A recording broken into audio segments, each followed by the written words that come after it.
एक मामला जिसको नवंबर 2020 में दर्ज किया गया, ठीक, उसके संदर्भ में 2005 अंत दिसंबर में रेड हो रही है। 6 साल बाद ये खोजने की कोशिश हो रही है पैसा कहां से आ रहा था, पैसा कहां से जा रहा था। तो जिस कानून के तहत, जिस अधिनियम के तहत ये अधिकार मिला हुआ है कि आप रेड कर सकते हैं, आप कार्रवाई कर सकते हैं, उसमें कोई यही व्यवस्था नहीं भैया कितने समय में कर सकते हो।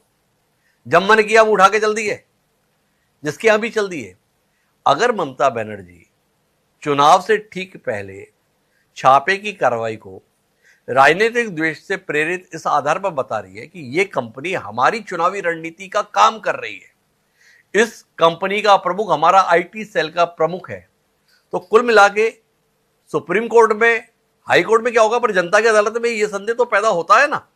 कि जब चुनाव को 3 महीने बचे हैं,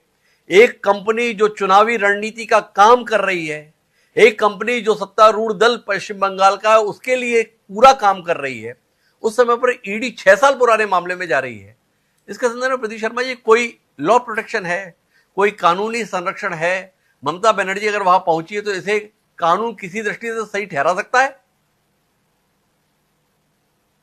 डॉक्टर साहब, मैं ये कहना चाहूंगा, पहली बात तो जो टाइम बाउंड है कि भाई इतने समय के बाद ये उन्होंने उसके ऊपर रेड किया,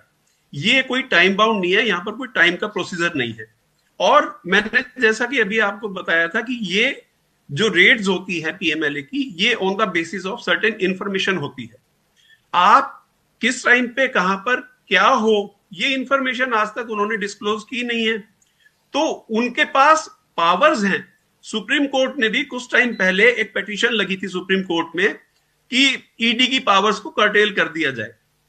तो अल्टीमेटली उन्होंने भी ये कहा था कि सीडी के पास, जो ईडी के पास पावर्स हैं एज पर एक्ट, उसमें सुप्रीम कोर्ट इंटरवेंशन, अगर कोई अमेंडमेंट करनी है या कुछ भी करना है तो वो लेजिस्लेशन का पार्ट है, वो वहां से करेगा। अब दूसरी बात ये रही कि एक पर्टिकुलर ऐसी एजेंसी जिसको, जो पॉलिटिकल एक्टिविटीज को, स्ट्रेटेजीज को डिसाइड करती है, उसके यहां पर एक रेड होती है, उसको हम इलीगल नहीं कह सकते इन ए वे, क्योंकि वो तो ठीक है, जैसा